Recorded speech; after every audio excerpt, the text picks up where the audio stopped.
जो आजचा फार्मा संजीवनी जो कार्यक्रम आयोजित केला आहे, या कार्यक्रमानिमित्त मंचावर उपस्थित असलेले आजचं तुमचं सर्वांचं प्रमुख आकर्षण आदरणीय श्री मधुराणी गोखले प्रभुलकर मॅडम, महाराष्ट्र राज्य औषध व्यवसाय परिषदेचे माझे सहकारी registrar madam Sayali Misal madam, आमच्या स्टेट फार्मसी काउन्सिलच्या वुमन विंगला रिप्रेझेंट करणाऱ्या सतत आमच्याकडे एक आकडा मांडला जातो की महाराष्ट्र राज्यामध्ये आजचं स्टेट फार्मसी काउन्सिलमध्ये फार्मसीची संख्या जवळपास 5 लाखाच्या वरती आहे आणि या 5 लाखामध्ये महिलांची संख्या ही अराऊंड 60% म्हणजे जवळपास 3 लाखाच्या घरात आहे आणि त्यांचं रिप्रेझेंटेशन त्याच्यामध्ये जो आपण सर्वात पहिले म्हणजे आपल्या प्लॅनिंगने किंवा आपल्या विचारांनी उंच माझी भरारी नावाचा महिलांचा पहिला प्रोग्राम आम्ही महाराष्ट्रभर घेतला, ज्यामध्ये आम्ही एक कन्सेप्ट घेऊन आलो की पूर्ण कार्यक्रम हा महिलांचा असला पाहिजे, स्पीकरसुद्धा महिला असतील, अशा प्रकारे पहिला प्रोग्राम घेतला. दुसरा तेजस्विनी, चौथा, तिसरा सायबर सखी, जो या महिला दिनानिमित्त आम्ही महाराष्ट्राने ॲक्टिव्हली इन्व्हॉल्व व्हावं, कुठेतरी काउन्सिल आणि काउन्सिलच्या ज्या काही ॲक्टिव्हिटीज आहेत त्यामध्ये जुळावं आणि तुमचं जे रिप्रेझेंटेशन आहे हे पुढे कॅरी व्हावं, या उद्देशाने आज या फार्मा संजीवनी प्रोग्रामसाठी मंचावर उपस्थित असलेले आजच्या या कार्यक्रमाचे आयोजक आणि ज्यांनी मागील 7 ते 8 दिवसापासून कार्यक्रमाच्या यशस्वीसाठी जो काही प्रयत्न केला, आमच्या MSPCचे सदस्य श्री मनोहरजी कोरे, औरंगाबाद जिल्हा केमिस्ट अँड ड्रगिस्ट असोसिएशनचे अध्यक्ष आमचे मित्र श्री नितीनजी देशमुख, सेक्रेटरी रिस्पेक्टेड आमचे विनोदजी लोहाडे, खजिनदार निखिलजी सारडा, आमचे मित्र सुनीलजी देशमुख, तशाच या आयोजनामध्ये जसं खंत व्यक्त केली म्हणून मी परत एकदा सांगतो की या महिलांच्या आयोजनामध्ये यांचा हे जे काही प्रेझेंटेशन, या काही ज्या महिला आज उपस्थित झाल्या, या उपस्थितीसाठी ज्यांनी प्रयत्न केला अशा Sheetal Pandeji, Jayashree Porsche madam, Sangeeta Sonawane madam, मंजुषा, काही सगळ्या प्रोफेशनमध्ये सगळ्या सेक्टरमध्ये काम करणारा जो फार्मासिस्ट आहे जगातला, तो एकवटतो वर्षातून एकदा आणि त्या अशा FIPला मागील 3 वर्षापासून टीम MSCD म्हणून आम्ही जात आहोत. पहिल्यांदा ऑस्ट्रेलियात आम्ही भारताचं रिप्रेझेंटेशन करताना 75 फार्मासिस्ट आम्ही घेऊन गेलो. दुसऱ्या वर्षी ऑस्ट्रेलियामध्ये आम्ही जवळपास 45 फार्मासिस्ट आणि मागील वर्षी डेन्मार्क येथे 40 फार्मासिस्ट. हे सगळं करत असताना परत एकदा जागतिक स्तरावर आमचं स्वतःचं आयडेंटिफिकेशन कुठेतरी व्हावं आणि टीम इंडिया म्हणून आम्हाला ओळखावं म्हणून पहिल्या दिवशी आम्ही एक उपक्रम चालू केला की आम्ही 75 ते 75 लोक एका ब्लेझरमध्ये होतो. इनाची थीम आहे गिव्ह अँड गेन, म्हणजेच देण्यातून खरे मिळते. समाजासाठी, कुटुंबासाठी, राष्ट्रासाठी महिलांनी दिलेल्या योगदानाची जाणीव करून देणारी ही अत्यंत अर्थपूर्ण संकल्पना आहे. यावर्षी आपण आंतरराष्ट्रीय महिला दिनाची 115 वर्षाची परंपरा साजरी करीत आहोत.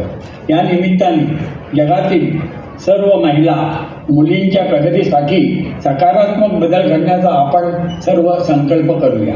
कार्यक्रमासाठी सगळेजण उपस्थित राहिले. सकाळचा नाश्ता बी झालेला आहे आणि आता मी सगळ्याला विनंती करेल की हा जो कार्यक्रम आहे आणि या कार्यक्रमासाठी माननीय मधुराणी गोखले प्रभुलकर जो हा विशेष कार्यक्रम आहे, आज आपण हा ऐकल्यानंतर जेवणाची व्यवस्था आपण इथं केलेली आहे. तर मी सगळ्यांना विनंती करेल की आपण सगळेजण इथं कार्यक्रमात आले.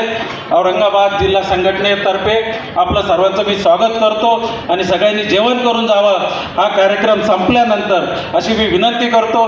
जय हिंद, जय महाराष्ट्र.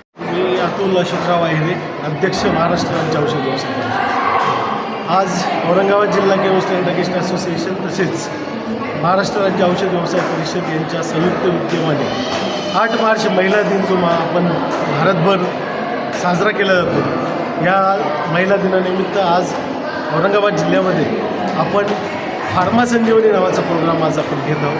त्यानिमित्त औरंगाबाद जिल्ह्यामधील सर्व महिला रजिस्टर्ड फार्मासिस्ट या एकत्र आलेल्या आहेत आणि यांच्यासाठी श्रीमती मधुबाला प्रभुराणी गोखले मधुराणी गोखले प्रभुलकर यांचं विशेष असं मार्गदर्शन आज आयोजित केलेलं आहे. आजच्या या प्रोग्राममधनं महिला फार्मसिस्टसाठी आपण यांच्या ॲक्टिव्ह इन्व्हॉल्वमेंटसाठी महाराष्ट्र स्टेट फार्मसी काउन्सिल हा महाराष्ट्रभर आम्ही प्रयत्न करत आहोत आणि महिला दिनानिमित्त वेगवेगळ्या प्रोग्राम्स ज्या पद्धतीने आम्ही सायबर सिटी नावाचा एक प्रोग्राम महाराष्ट्रभर घेऊन आलो, त्याच अनुषंगाने हा फार्मा संजीवनी नावाचा प्रोग्राम औरंगाबाद जिल्ह्यामध्ये आम्ही आज घेत आहोत.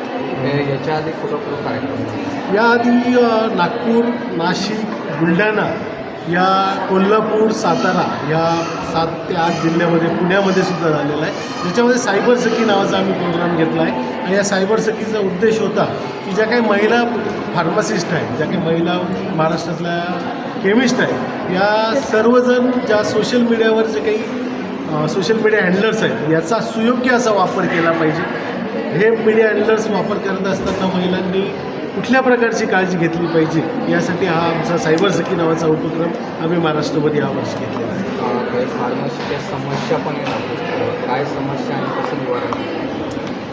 फार्मासिस्ट म्हणून जर तुम्ही बघितलं असेल तर ज्या पद्धतीचं कोविडसारखा पॅन्डेमिक आज तुम्ही महाराष्ट्राने, भारताने आणि जगाने बघितला, या कोविड पॅन्डेमिकमध्ये जर कोणी सर्वात प्रथम जर रस्त्यावर थांबलेला होता तो म्हणजे आमचा फार्मासिस्ट. तुम्ही बघितलं असेल या कोविड काळामध्ये आमचा केमिस्ट, आमचा फार्मासिस्ट दुकानं उघडून बसलेला. एक वेळ होती की डॉक्टरसुद्धा त्यांच्या OPD या लेट सुरू झाल्या, पण केमिस्टचं दुकान बंद असं कुठेही महाराष्ट्र किंवा भारतामध्ये घडलं नाही. आणि हे सगळं करत असताना सुद्धा या स्टेट गव्हर्नमेंटने किंवा भारतातल्या आमच्या केंद्रीय संस्थांनी आमच्या फार्मासिस्टला किंवा केमिस्टला ज्या पद्धतीने कोरोना वॉरियर्स यामध्ये तुम्ही बघितलं अशा डॉक्टर्स, नर्सेस या सगळ्या पॅरामेडिकल्स लोकांनासुद्धा ॲक्टिव्हली कोरोना वॉरियर्स म्हणून संबोधलं गेलं, परंतु फार्मासिस्ट आणि केमिस्ट म्हणून आमच्या फार्मासिस्टला संबोधलं गेलं नाही. ही खंत आम्हाला केमिस्ट आणि फार्मासिस्ट म्हणून सतत आहे. काय आव्हान? मी मला परत एकदा आमच्या सर्व महाराष्ट्रातील तमाम फार्मासिस्टला एक आव्हान करायचं आहे की महाराष्ट्र राज्य औषध व्यवसाय परिषद म्हणून जे काही फार्मसीच्या अपग्रेडेशनसाठी आम्ही विविध प्रोग्राम्स, काही मॉड्यूल्स निरंतरपणे आम्ही महाराष्ट्रामध्ये घेत आहोत, याच्यामध्ये ॲक्टिव्ह इन्व्हॉल्वमेंट महाराष्ट्रातल्या फार्मसिस्टने करावी. आणि त्यामध्ये विशेष करून मी सांगितलं की आमच्या महाराष्ट्र फार्मसी काउन्सिलमध्ये महिलांची संख्या ही निम्म्याहून अधिक आहे, म्हणून महिलांचा सहभाग जास्तीत जास्त वाढावा असा या महिला दिनानिमित्त मी एक अपेक्षा व्यक्त करतो. धन्यवाद. मी फार्मासिस्ट सोनाली पडवळ.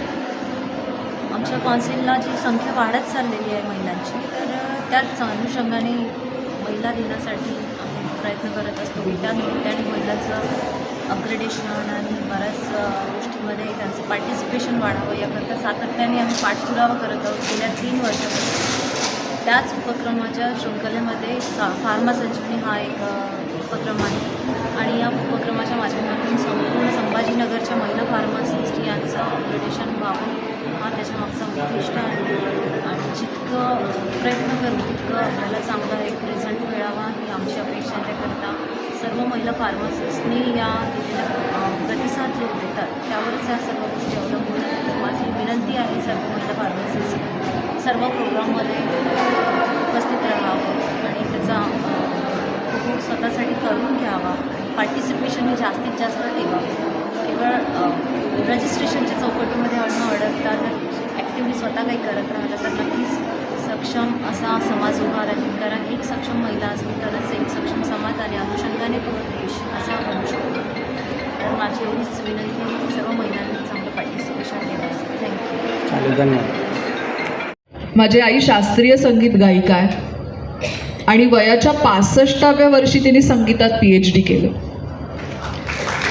मला तिचा अत्यंत अभिमान आहे, कारण तिने फक्त गाणं, कवितेची आवड आमच्यापर्यंत पोचवली नाही तर कुठल्याही वयात काहीही करू शकतो.